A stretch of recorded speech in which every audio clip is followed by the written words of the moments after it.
Ce programme est financé par les amis et partenaires du ministère de Joyce Meyer. Permettez-moi de poser une question ce matin à moi-même et à vous. Que faites-vous pour améliorer la vie de quelqu'un d'autre?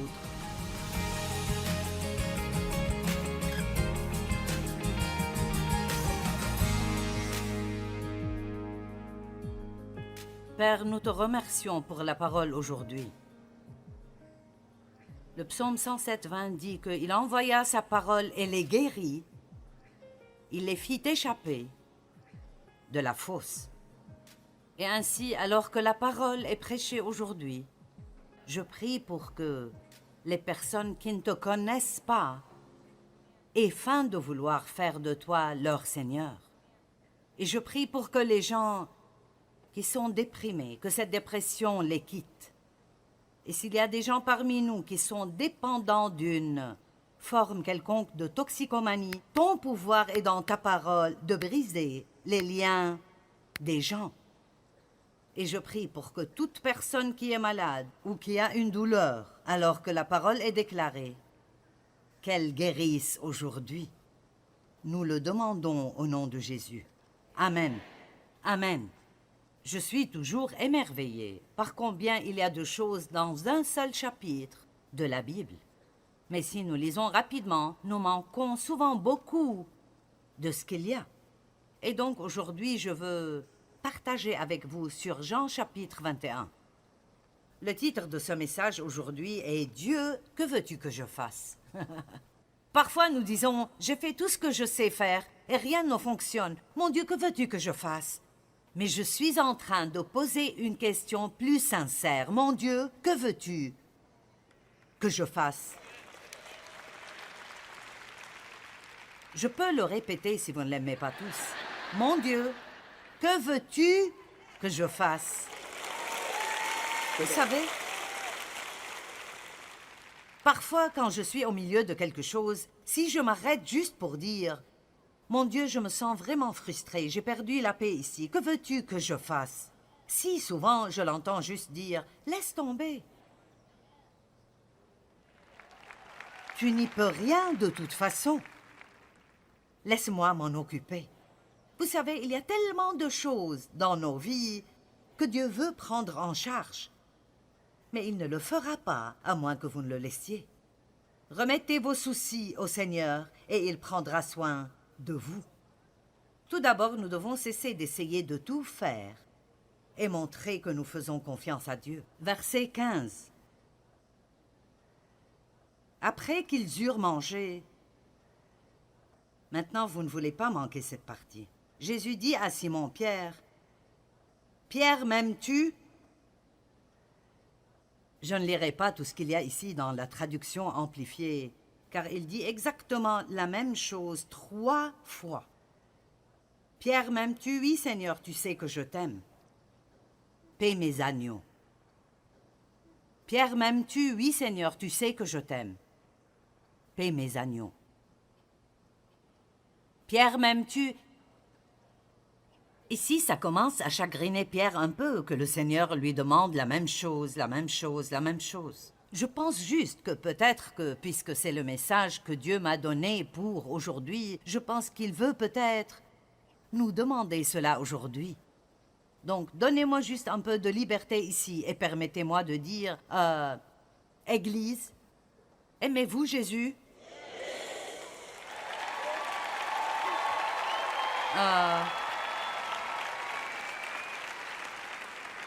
D'accord. Maintenant, vous savez ce que je crois que la traduction de cela serait, au lieu de « paie mes agneaux », eh bien, si tu m'aimes, aide quelqu'un.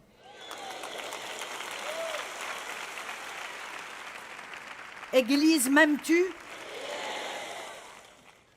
Alors, aide quelqu'un. Allez, Église, m'aimes-tu? Alors, aide quelqu'un. Permettez-moi de poser une question ce matin à moi-même et à vous. Que faites-vous pour améliorer la vie de quelqu'un d'autre? C'est plutôt calme ici. Je veux dire, nous devons nous demander cela. Que faisons-nous? Sommes-nous simplement assis à l'église semaine après semaine à penser que nous obtenons une petite marque sur notre calendrier divin parce que nous allons souvent à l'église? Non? Que faites-vous? Que faites-vous pour aider les autres? Et vous savez quoi? Ne passez pas votre vie assis à souhaiter être sur l'estrade.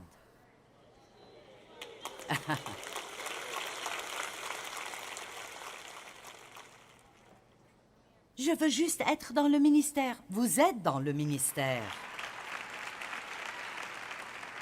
Chacun d'entre vous, il n'y en a pas un qui est oublié. Chacun d'entre vous a un ministère. Et la plupart des ministères nécessaires dans le monde ne se réaliseront jamais à partir d'une plateforme. Notre travail consiste à vous former afin que vous puissiez aller faire le travail du ministère.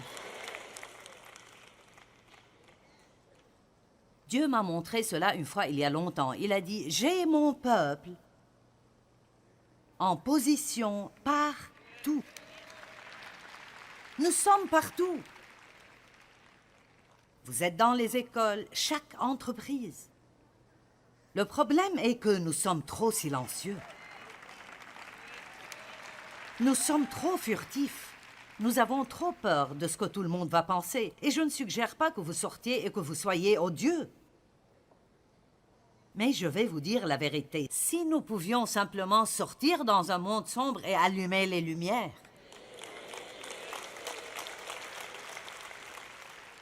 Et je vous le dis, vous n'avez pas besoin de citer des écritures à vos collègues. Vous devez les aider.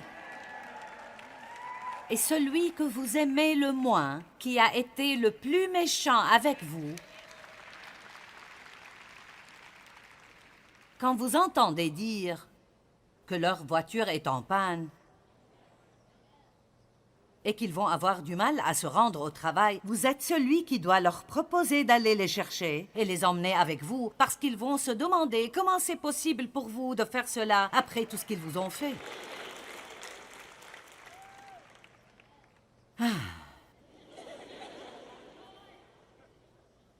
Église, m'aimes-tu?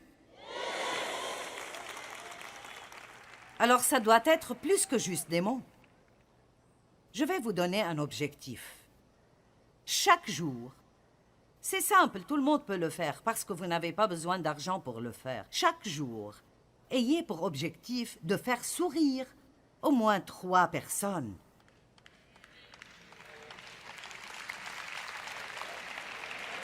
Allez-y, je vous mets au défi.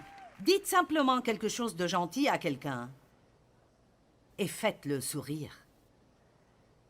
Si quelqu'un a un besoin, ne priez pas pour que Dieu y réponde.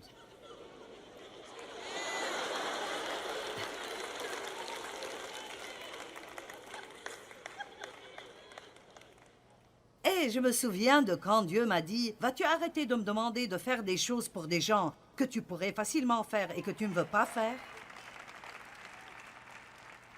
Nous ne voulons pas leur donner nos $100, que Dieu le fasse. Vous me suivez? Et l'amour a coûté la vie à Jésus.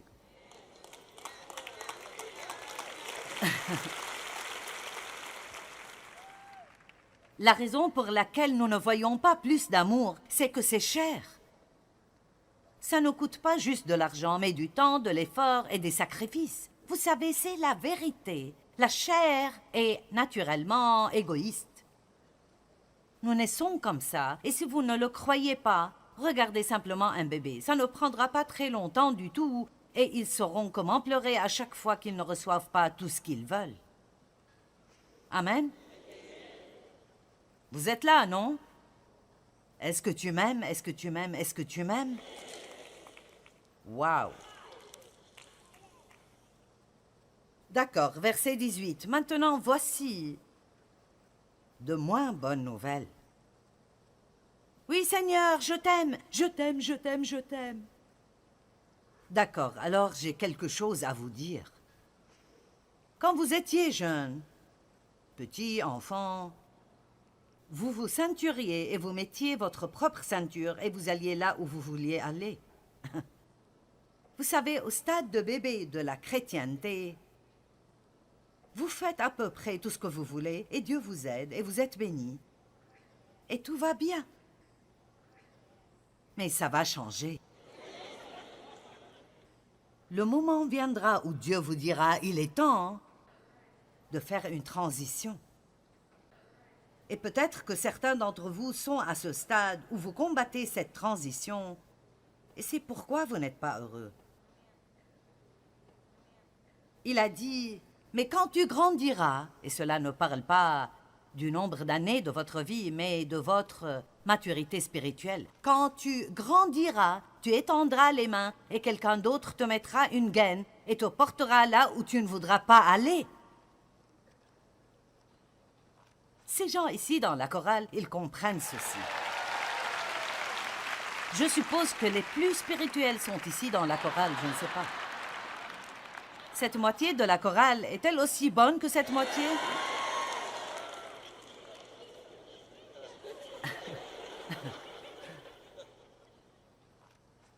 Ce n'est pas l'objectif numéro 1 de Dieu dans la vie, de nous garder à l'aise tout le temps.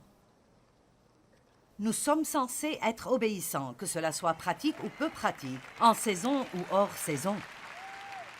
Mon Dieu, que veux-tu que je fasse aujourd'hui? De quoi as-tu besoin? Que puis-je faire pour toi aujourd'hui? Qui puis-je bénir aujourd'hui? Changeons un petit peu la façon dont nous prions.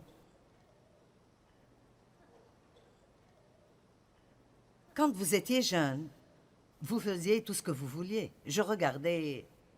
Je viens de passer une semaine avec mes petits-enfants, les 3 plus petits. Et l'un d'eux a 3 ans et l'autre a 7 ans et l'autre 9. Et ils jouent tous beaucoup, mais vous pouvez voir la progression. Le garçon de 3 ans, c'est tout ce qu'il veut faire. Jouer. Qu'est-ce que tu vas faire aujourd'hui, Parker? Jouer. Jouer. Mais vous savez, cela doit changer. Quand vous grandissez. Ils n'ont pas besoin d'être responsables. Et il doit y avoir une transition où ce n'est pas comme chaque jour Dieu a écouté ma liste de prières de ce qu'il doit faire pour moi aujourd'hui pour garder un sourire sur mon visage. Oh mon Dieu, si tu ne fais pas cela, je ne pense pas pouvoir supporter plus, je ne pense pas pouvoir tenir le coup. Allez, nous allons faire une transition et nous allons dire, mon Dieu, que puis-je faire pour toi aujourd'hui? Comment puis-je te bénir aujourd'hui? Verset 19, il dit cela pour indiquer par quelle mort Pierre glorifierait Dieu. Et ayant ainsi parlé, il lui dit, suis-moi.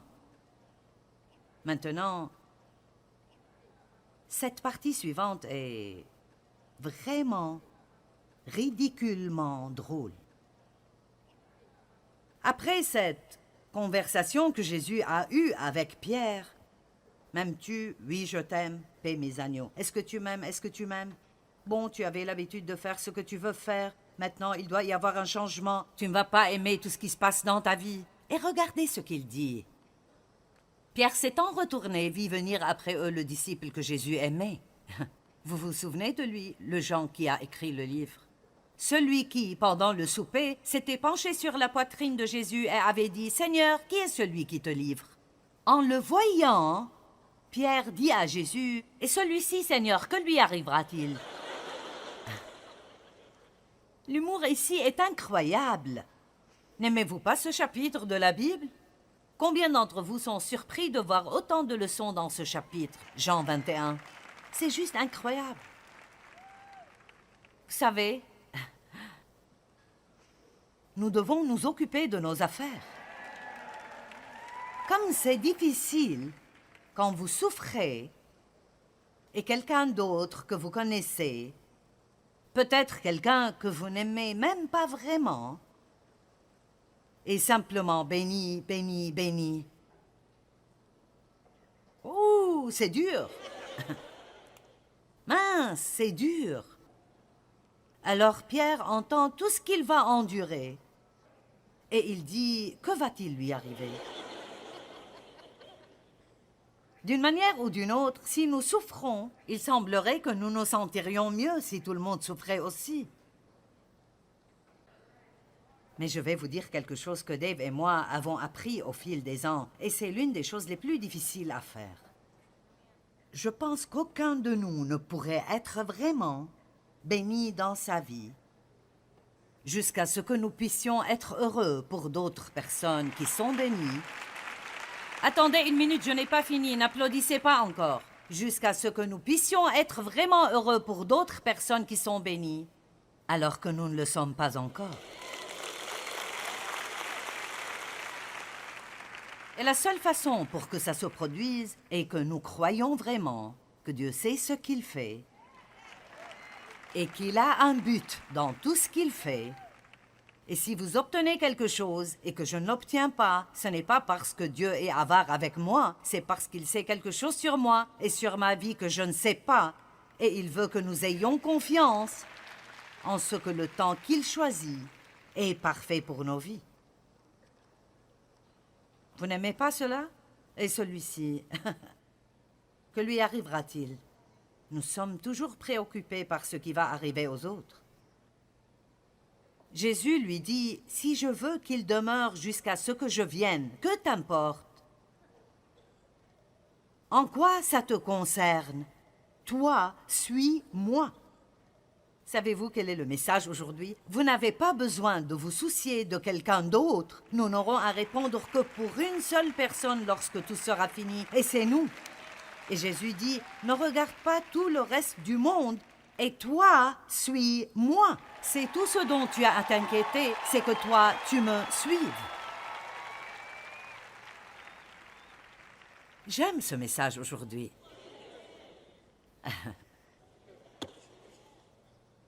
C'est tellement comme nous.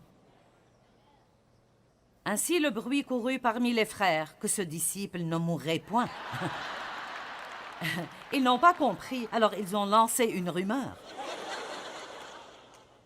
Combien de fois ne comprenons-nous pas ce qui se passe? Donc nous commençons une rumeur. Alors maintenant cette rumeur va partout. Donc Jean ne mourra jamais. Pourquoi?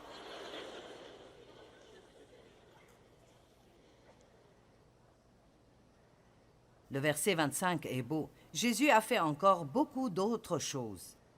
Si on les écrivait tous un à un, en détail, je ne pense pas que le monde même pût contenir tous les livres qu'on écrirait à son sujet.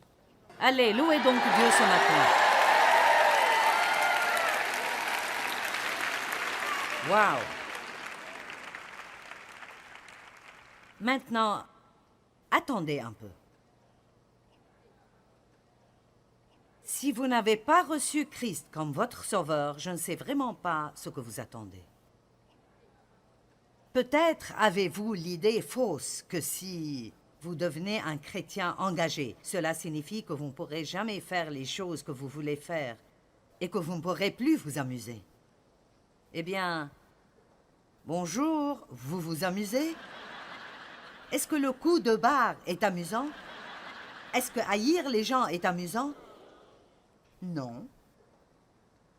Je ne vais pas vous dire que si vous recevez le Christ, tout dans votre vie sera facile. Je ne vais pas vous dire que vous n'aurez jamais de problème, mais vous ne serez jamais obligé de traverser cela seul.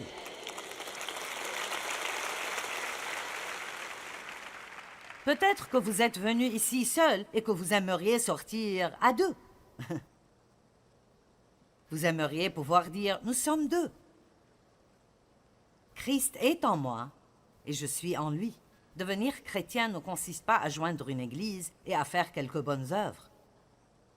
Il s'agit d'inviter Jésus à venir vivre à l'intérieur de vous. J'ai lu des Écritures sur le Saint-Esprit. J'aime comment Jésus dit « Quand je partirai, je vous enverrai un autre consolateur. » Une aide, un fortifiant, un intercesseur, un protecteur, un enseignant. Quel cadeau merveilleux nous avons dans le Saint-Esprit. Il habite en nous. Vous n'avez jamais à prendre une décision par vous-même parce que vous avez toujours la paix de Dieu pour vous guider à dire oui ou non. Alors peut-être vous n'avez jamais demandé à Jésus d'entrer dans votre cœur. Peut-être que vous avez essayé de servir Dieu, mais vous êtes retombé dans le péché. Et comment êtes-vous arrivé ici? Peut-être qu'un ami vous a amené. Vous êtes venu désespéré. Vous pensiez que vous alliez voir Joel et vous êtes coincé avec moi. Ou peut-être avez-vous même entendu que je serais là et vous êtes venu pour ça. Mais peu importe ce que vous pensez être venu chercher, Dieu avait une autre raison. Ou peut-être que vous êtes ici aujourd'hui et vous dites, je ne sais pas à propos de la nouvelle naissance, je vais à l'église. Non, vous devez savoir. Donc, si vous êtes ici et vous dites, je veux que tu pries avec moi, je veux savoir que je suis né de nouveau, je veux me rendre. Non seulement recevoir Jésus, mais vous donner vous-même à lui. Il y a une capitulation. Vous devez être repentant, être prêt à vous détourner du péché et à vous tourner vers Dieu. Si c'est vous aujourd'hui et vous voulez que nous prions avec vous, pouvez-vous simplement lever vos mains en l'air? Oh, j'aime ça. Amen. Allez maintenant, quelqu'un d'autre? Génial, génial, génial. Ok, maintenant, je vais vous demander de faire quelque chose. Et parfois, les gens n'aiment pas ça parce qu'ils pensent qu'ils vont être gênés. Mais dans une minute, je vais vous demander de vous lever si vous êtes sérieux. Et ce n'est pas pour vous embarrasser. Mais si vous ne prenez pas position ici, vous ne prendrez pas position dehors pour Jésus. Vous ne le ferez pas. Donc, si vous êtes sérieux et vous êtes prêt à soumettre votre vie à Christ, je veux que vous vous leviez tout de suite à votre place. Mettez-vous debout là où vous êtes.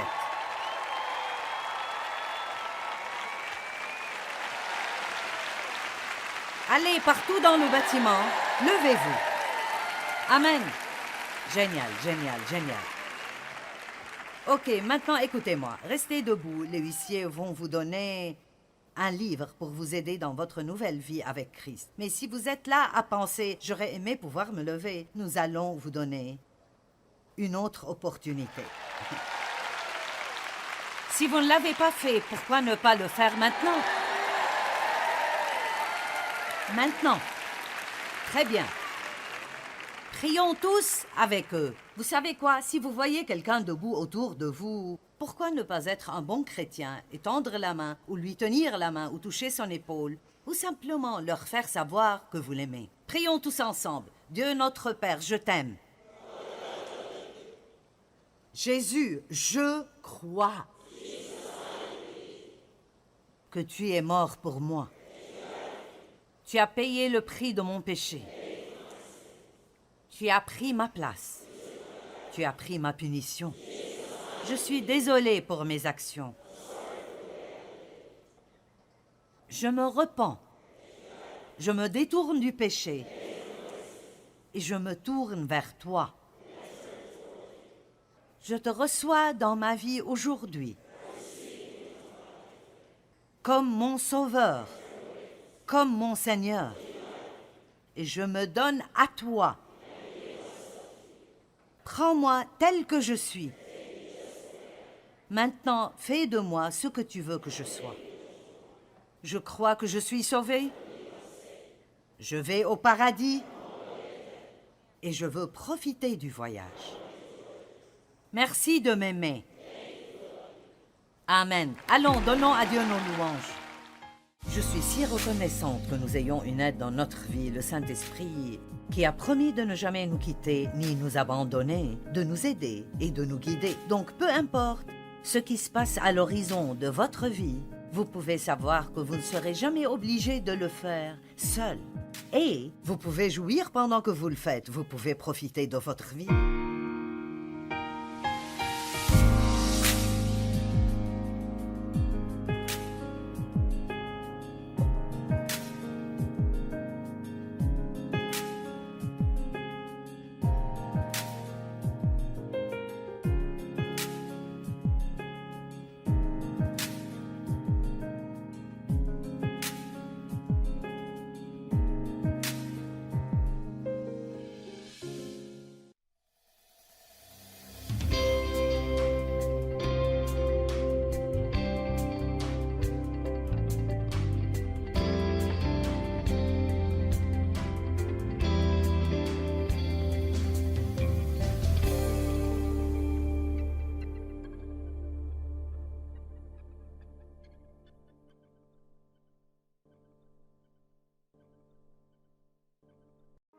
Ce programme est financé par les amis et partenaires du ministère de Joyce Meyer. Permettez-moi de poser une question ce matin à moi-même et à vous. Que faites-vous pour améliorer la vie de quelqu'un d'autre?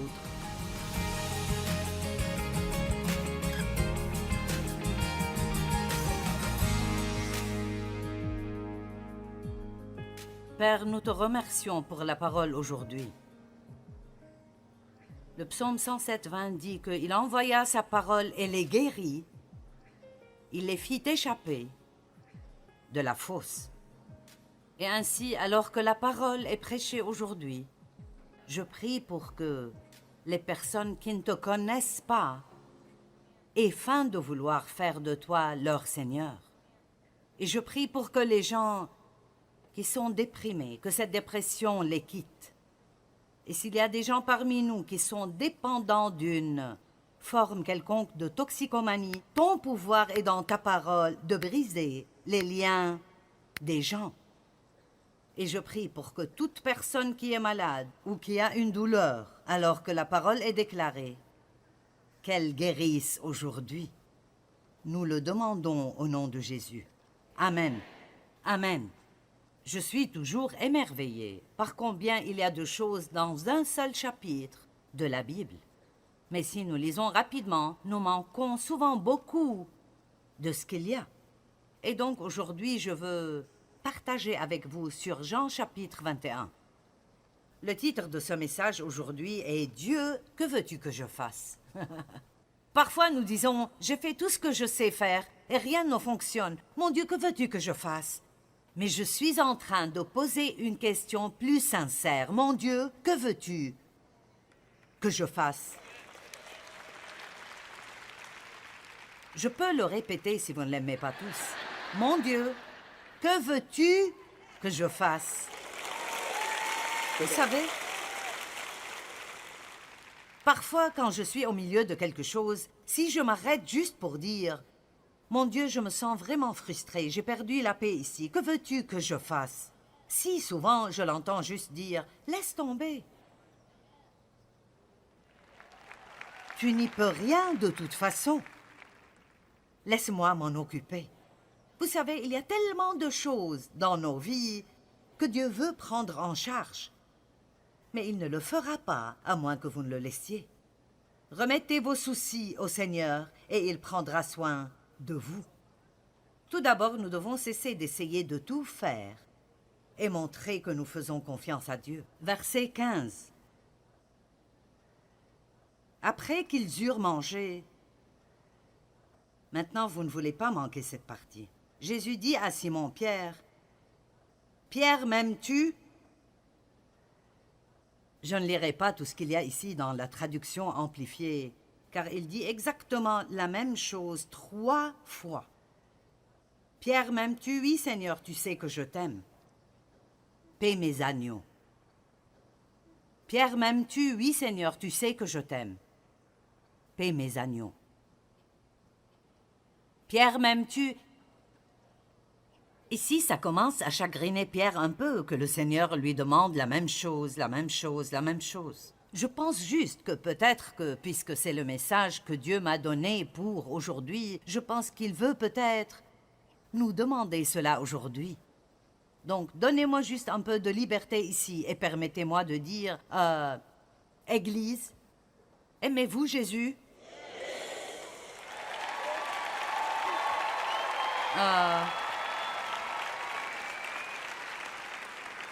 D'accord. Maintenant, vous savez ce que je crois que la traduction de cela serait, au lieu de « paie mes agneaux », eh bien, si tu m'aimes, aide quelqu'un.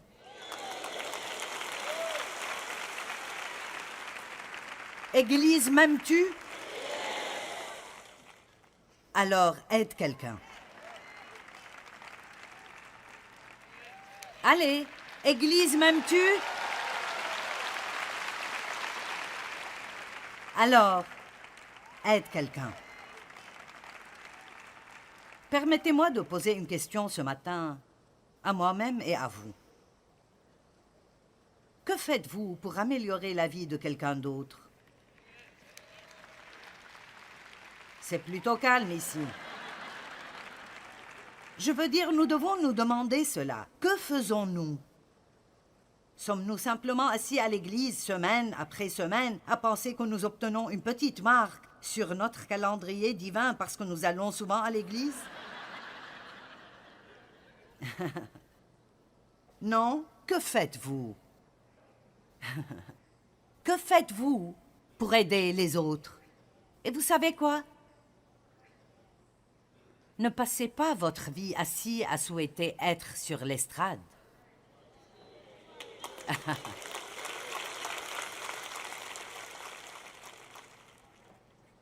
Je veux juste être dans le ministère. Vous êtes dans le ministère. Chacun d'entre vous, il n'y en a pas un qui est oublié. Chacun d'entre vous a un ministère. Et la plupart des ministères nécessaires dans le monde ne se réaliseront jamais à partir d'une plateforme. Notre travail consiste à vous former afin que vous puissiez aller faire le travail du ministère. Dieu m'a montré cela une fois il y a longtemps. Il a dit, j'ai mon peuple en position partout. Nous sommes partout. Vous êtes dans les écoles, chaque entreprise. Le problème est que nous sommes trop silencieux. Nous sommes trop furtifs. Nous avons trop peur de ce que tout le monde va penser. Et je ne suggère pas que vous sortiez et que vous soyez odieux. Mais je vais vous dire la vérité. Si nous pouvions simplement sortir dans un monde sombre et allumer les lumières.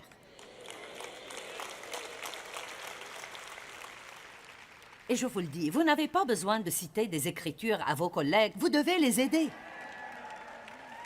Et celui que vous aimez le moins, qui a été le plus méchant avec vous, quand vous entendez dire que leur voiture est en panne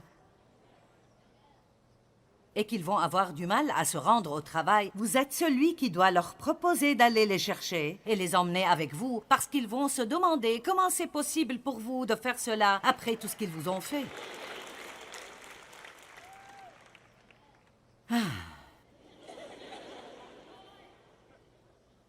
Église, m'aimes-tu?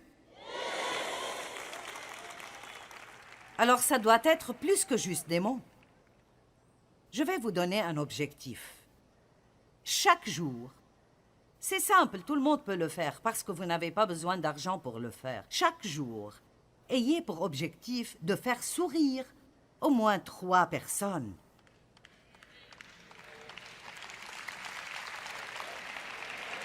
Allez-y, je vous mets au défi.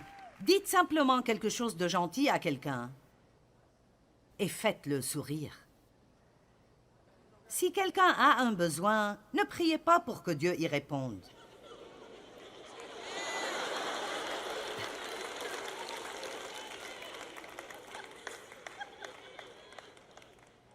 Et je me souviens de quand Dieu m'a dit « Vas-tu arrêter de me demander de faire des choses pour des gens que tu pourrais facilement faire et que tu ne veux pas faire ?» Nous ne voulons pas leur donner nos $100, que Dieu le fasse. Vous me suivez? Et l'amour a coûté la vie à Jésus.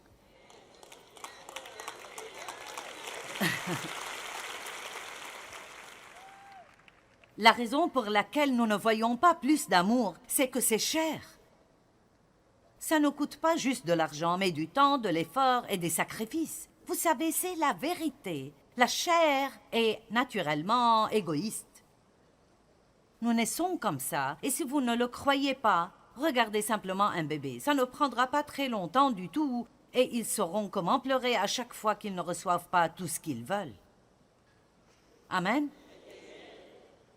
Vous êtes là, non? Est-ce que tu m'aimes? Est-ce que tu m'aimes? Est-ce que tu m'aimes? Wow!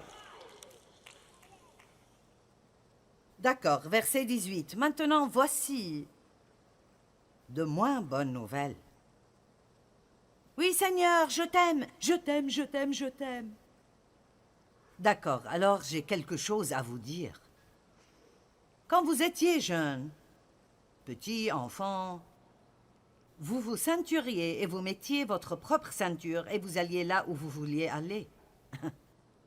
Vous savez, au stade de bébé de la chrétienté, vous faites à peu près tout ce que vous voulez et Dieu vous aide et vous êtes béni. Et tout va bien. Mais ça va changer. Le moment viendra où Dieu vous dira « il est temps » de faire une transition. Et peut-être que certains d'entre vous sont à ce stade où vous combattez cette transition et c'est pourquoi vous n'êtes pas heureux. Il a dit « mais quand tu grandiras » et cela ne parle pas du nombre d'années de votre vie, mais de votre maturité spirituelle. Quand tu grandiras, tu étendras les mains et quelqu'un d'autre te mettra une gaine et te portera là où tu ne voudras pas aller. Ces gens ici dans la chorale, ils comprennent ceci. Je suppose que les plus spirituels sont ici dans la chorale, je ne sais pas. Cette moitié de la chorale est-elle aussi bonne que cette moitié?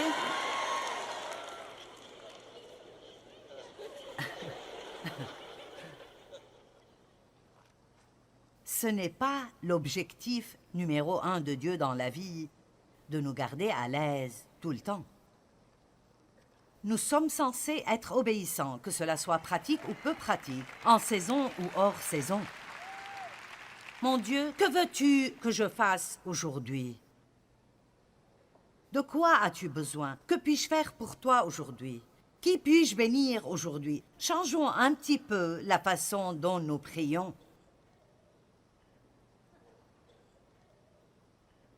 Quand vous étiez jeune, vous faisiez tout ce que vous vouliez. Je viens de passer une semaine avec mes petits-enfants, les 3 plus petits. Et l'un d'eux a 3 ans et l'autre a 7 ans et l'autre 9. Et ils jouent tous beaucoup, mais vous pouvez voir la progression. Le garçon de 3 ans, c'est tout ce qu'il veut faire. Jouer. Qu'est-ce que tu vas faire aujourd'hui, Parker? Jouer. Jouer. Mais vous savez, cela doit changer. Quand vous grandissez. Ils n'ont pas besoin d'être responsables. Et il doit y avoir une transition où ce n'est pas comme chaque jour Dieu a écouté ma liste de prières de ce qu'il doit faire pour moi aujourd'hui pour garder un sourire sur mon visage. Oh mon Dieu, si tu ne fais pas cela, je ne pense pas pouvoir supporter plus, je ne pense pas pouvoir tenir le coup. Allez, nous allons faire une transition et nous allons dire, mon Dieu, que puis-je faire pour toi aujourd'hui? Comment puis-je te bénir aujourd'hui? Verset 19, il dit cela pour indiquer par quelle mort Pierre glorifierait Dieu. Et ayant ainsi parlé, il lui dit, suis-moi. Maintenant, cette partie suivante est vraiment ridiculement drôle. Après cette conversation que Jésus a eue avec Pierre, m'aimes-tu? Oui, je t'aime, paie mes agneaux. Est-ce que tu m'aimes? Est-ce que tu m'aimes? Bon, tu avais l'habitude de faire ce que tu veux faire. Maintenant, il doit y avoir un changement. Tu ne vas pas aimer tout ce qui se passe dans ta vie. Et regardez ce qu'il dit. Pierre s'étant retourné, vit venir après eux le disciple que Jésus aimait. Vous vous souvenez de lui, le Jean qui a écrit le livre? Celui qui, pendant le souper, s'était penché sur la poitrine de Jésus et avait dit « Seigneur, qui est celui qui te livre ?» En le voyant, Pierre dit à Jésus « Et celui-ci, Seigneur, que lui arrivera-t-il » L'humour ici est incroyable. N'aimez-vous pas ce chapitre de la Bible? Combien d'entre vous sont surpris de voir autant de leçons dans ce chapitre, Jean 21? C'est juste incroyable. Vous savez, nous devons nous occuper de nos affaires. Comme c'est difficile quand vous souffrez et quelqu'un d'autre que vous connaissez, peut-être quelqu'un que vous n'aimez même pas vraiment, est simplement béni, béni, béni. Ouh, c'est dur. Mince, c'est dur. Alors Pierre entend tout ce qu'il va endurer. Et il dit, que va-t-il lui arriver? D'une manière ou d'une autre, si nous souffrons, il semblerait que nous nous sentirions mieux si tout le monde souffrait aussi. Mais je vais vous dire quelque chose que Dave et moi avons appris au fil des ans, et c'est l'une des choses les plus difficiles à faire. Je pense qu'aucun de nous ne pourrait être vraiment béni dans sa vie jusqu'à ce que nous puissions être heureux pour d'autres personnes qui sont bénies. Attendez une minute, je n'ai pas fini, n'applaudissez pas encore. Jusqu'à ce que nous puissions être vraiment heureux pour d'autres personnes qui sont bénies, alors que nous ne le sommes pas encore. Et la seule façon pour que ça se produise est que nous croyons vraiment que Dieu sait ce qu'il fait et qu'il a un but dans tout ce qu'il fait. Et si vous obtenez quelque chose et que je ne l'obtiens pas, ce n'est pas parce que Dieu est avare avec moi, c'est parce qu'il sait quelque chose sur moi et sur ma vie que je ne sais pas.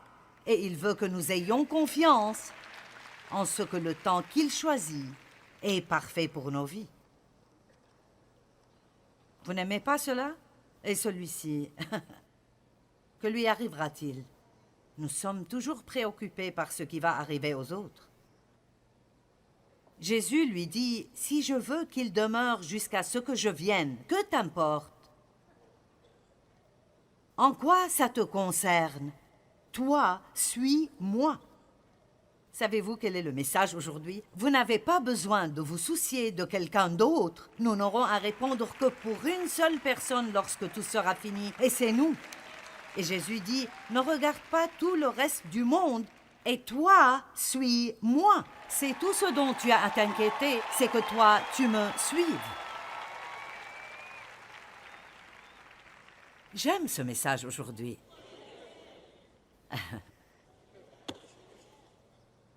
C'est tellement comme nous. Ainsi le bruit courut parmi les frères que ce disciple ne mourrait point. Ils n'ont pas compris, alors ils ont lancé une rumeur. Combien de fois ne comprenons-nous pas ce qui se passe? Donc nous commençons une rumeur. Alors maintenant cette rumeur va partout. Donc Jean ne mourra jamais. Pourquoi?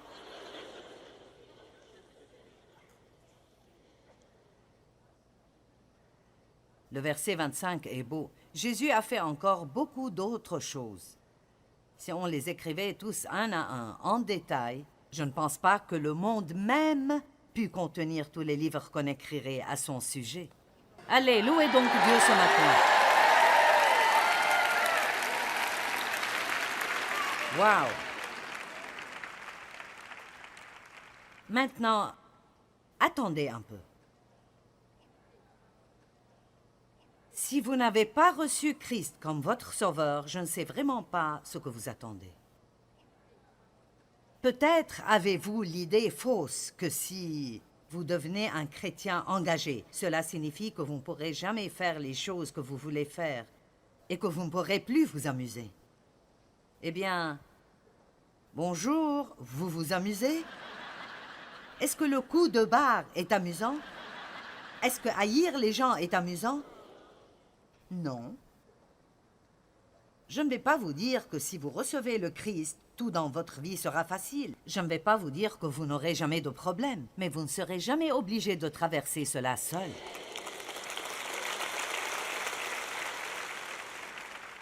Peut-être que vous êtes venu ici seul et que vous aimeriez sortir à deux. Vous aimeriez pouvoir dire « Nous sommes deux ». Christ est en moi et je suis en lui. Devenir chrétien ne consiste pas à joindre une église et à faire quelques bonnes œuvres. Il s'agit d'inviter Jésus à venir vivre à l'intérieur de vous. J'ai lu des écritures sur le Saint-Esprit. J'aime comment Jésus dit « Quand je partirai, je vous enverrai un autre consolateur. »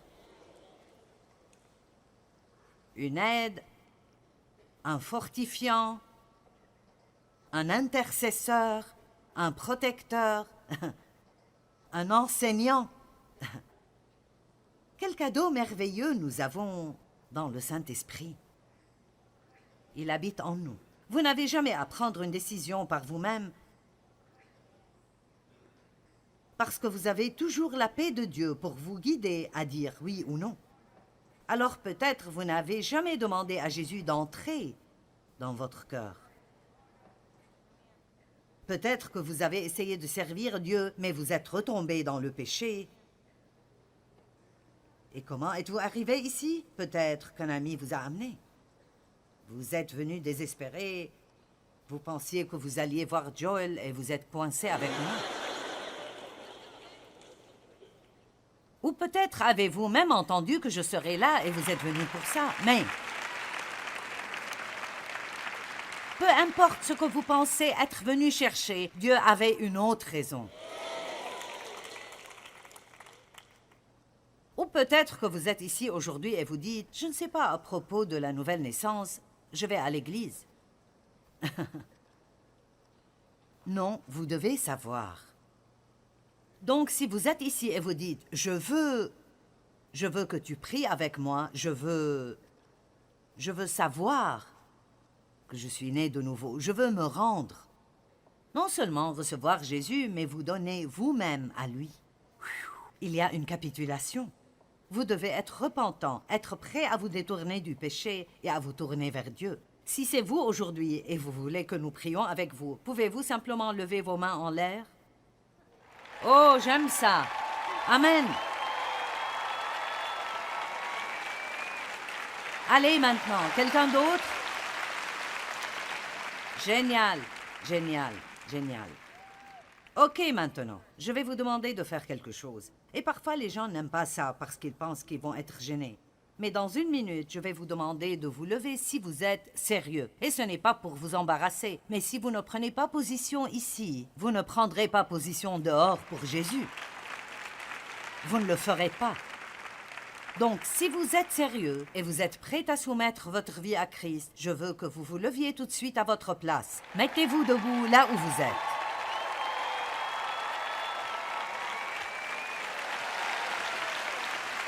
Allez partout dans le bâtiment, levez-vous. Amen. Génial, génial, génial. Ok, maintenant écoutez-moi. Restez debout. Les huissiers vont vous donner un livre pour vous aider dans votre nouvelle vie avec Christ. Mais si vous êtes là à penser « J'aurais aimé pouvoir me lever », nous allons vous donner une autre opportunité. Si vous ne l'avez pas fait, pourquoi ne pas le faire maintenant? Maintenant. Très bien. Prions tous avec eux. Vous savez quoi? Si vous voyez quelqu'un debout autour de vous, pourquoi ne pas être un bon chrétien et tendre la main, ou lui tenir la main, ou toucher son épaule, ou simplement leur faire savoir que vous l'aimez? Prions tous ensemble. Dieu notre Père, je t'aime. Jésus, je crois que tu es mort pour moi. Tu as payé le prix de mon péché. Tu as pris ma place. Tu as pris ma punition. Je suis désolé pour mes actions. Je me repens. Je me détourne du péché. Et je me tourne vers toi. Je te reçois dans ma vie aujourd'hui. Comme mon Sauveur. Comme mon Seigneur. Et je me donne à toi. Prends-moi tel que je suis. Maintenant, fais de moi ce que tu veux que je sois. Je crois que je suis sauvé.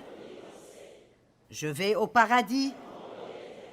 Et je veux profiter du voyage. Merci de m'aimer. Amen. Allons, donnons à Dieu nos louanges. Je suis si reconnaissante que nous ayons une aide dans notre vie, le Saint-Esprit, qui a promis de ne jamais nous quitter ni nous abandonner, de nous aider et de nous guider. Donc peu importe ce qui se passe à l'horizon de votre vie, vous pouvez savoir que vous ne serez jamais obligé de le faire seul. Et vous pouvez jouir pendant que vous le faites, vous pouvez profiter de votre vie.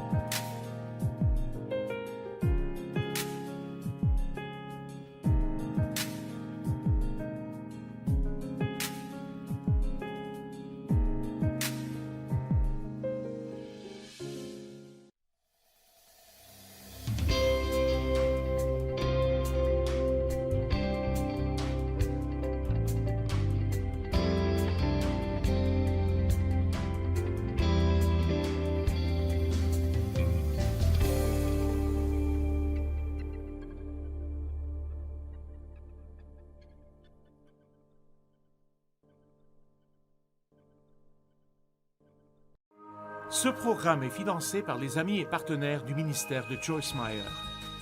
Permettez-moi de poser une question ce matin à moi-même et à vous.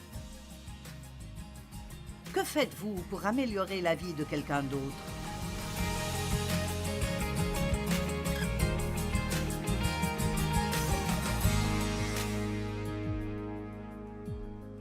Père, nous te remercions pour la parole aujourd'hui. Le psaume 107:20 dit qu'il envoya sa parole et les guérit. Il les fit échapper de la fosse. Et ainsi, alors que la parole est prêchée aujourd'hui, je prie pour que les personnes qui ne te connaissent pas aient faim de vouloir faire de toi leur Seigneur. Et je prie pour que les gens qui sont déprimés, que cette dépression les quitte. Et s'il y a des gens parmi nous qui sont dépendants d'une forme quelconque de toxicomanie, ton pouvoir est dans ta parole de briser les liens des gens. Et je prie pour que toute personne qui est malade ou qui a une douleur, alors que la parole est déclarée, qu'elle guérisse aujourd'hui. Nous le demandons au nom de Jésus. Amen. Amen. Je suis toujours émerveillée par combien il y a de choses dans un seul chapitre de la Bible. Mais si nous lisons rapidement, nous manquons souvent beaucoup de ce qu'il y a. Et donc aujourd'hui, je veux partager avec vous sur Jean chapitre 21. Le titre de ce message aujourd'hui est « Dieu, que veux-tu que je fasse ?» Parfois nous disons « J'ai fait tout ce que je sais faire et rien ne fonctionne. Mon Dieu, que veux-tu que je fasse ?» Mais je suis en train de poser une question plus sincère. Mon Dieu, que veux-tu que je fasse? Je peux le répéter si vous ne l'aimez pas tous. Mon Dieu, que veux-tu que je fasse? Vous savez, parfois quand je suis au milieu de quelque chose, si je m'arrête juste pour dire « Mon Dieu, je me sens vraiment frustrée, j'ai perdu la paix ici, que veux-tu que je fasse ?» Si souvent je l'entends juste dire « Laisse tomber. Tu n'y peux rien de toute façon. Laisse-moi m'en occuper. » Vous savez, il y a tellement de choses dans nos vies que Dieu veut prendre en charge. Mais il ne le fera pas, à moins que vous ne le laissiez. Remettez vos soucis au Seigneur et il prendra soin de vous. Tout d'abord, nous devons cesser d'essayer de tout faire et montrer que nous faisons confiance à Dieu. Verset 15. Après qu'ils eurent mangé, maintenant vous ne voulez pas manquer cette partie. Jésus dit à Simon-Pierre, « Pierre, m'aimes-tu » Je ne lirai pas tout ce qu'il y a ici dans la traduction amplifiée, car il dit exactement la même chose 3 fois. « Pierre, m'aimes-tu? Oui, Seigneur, tu sais que je t'aime. Paie mes agneaux. » Pierre, m'aimes-tu? Oui, Seigneur, tu sais que je t'aime. Paie mes agneaux. Pierre, m'aimes-tu?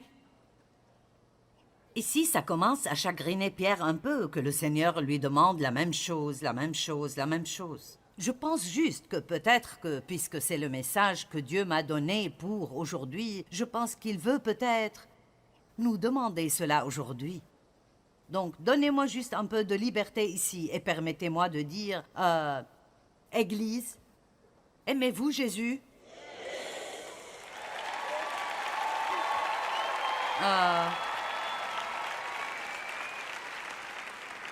D'accord. Maintenant, vous savez ce que je crois que la traduction de cela serait, au lieu de « paie mes agneaux », eh bien, si tu m'aimes, aide quelqu'un.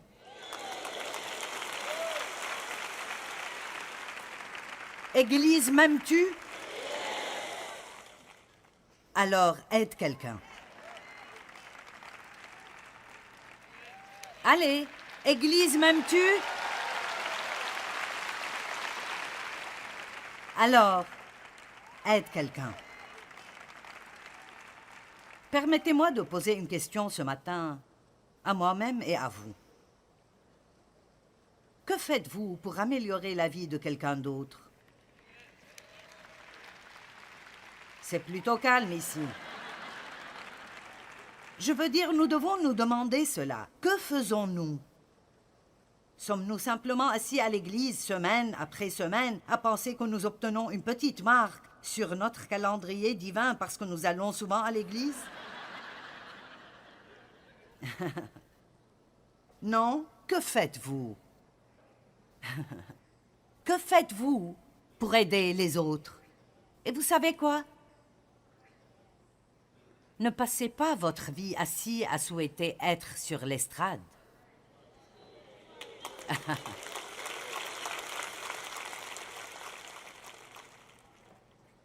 Je veux juste être dans le ministère. Vous êtes dans le ministère.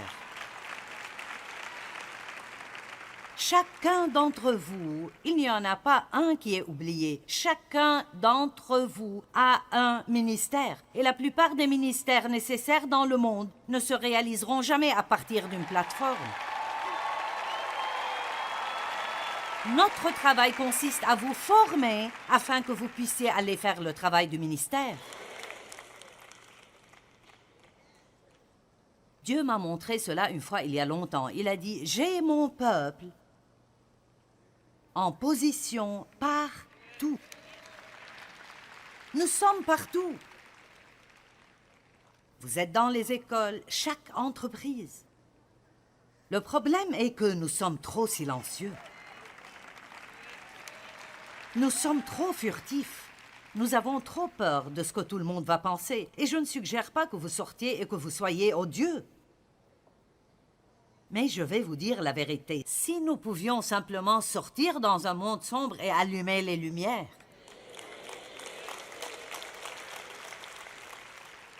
Et je vous le dis, vous n'avez pas besoin de citer des Écritures à vos collègues. Vous devez les aider. Et celui que vous aimez le moins, qui a été le plus méchant avec vous, quand vous entendez dire que leur voiture est en panne et qu'ils vont avoir du mal à se rendre au travail, vous êtes celui qui doit leur proposer d'aller les chercher et les emmener avec vous parce qu'ils vont se demander comment c'est possible pour vous de faire cela après tout ce qu'ils vous ont fait.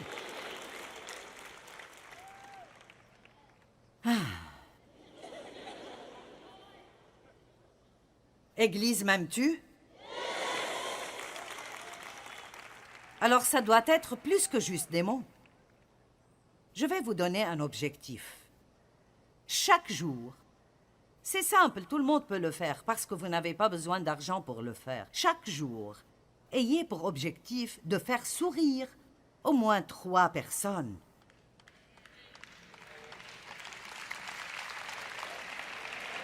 Allez-y, je vous mets au défi. Dites simplement quelque chose de gentil à quelqu'un et faites-le sourire.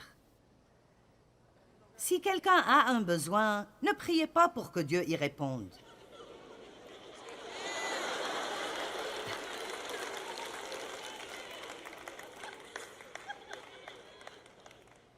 Et je me souviens de quand Dieu m'a dit « Vas-tu arrêter de me demander de faire des choses pour des gens que tu pourrais facilement faire et que tu ne veux pas faire? » Nous ne voulons pas leur donner nos $100, que Dieu le fasse.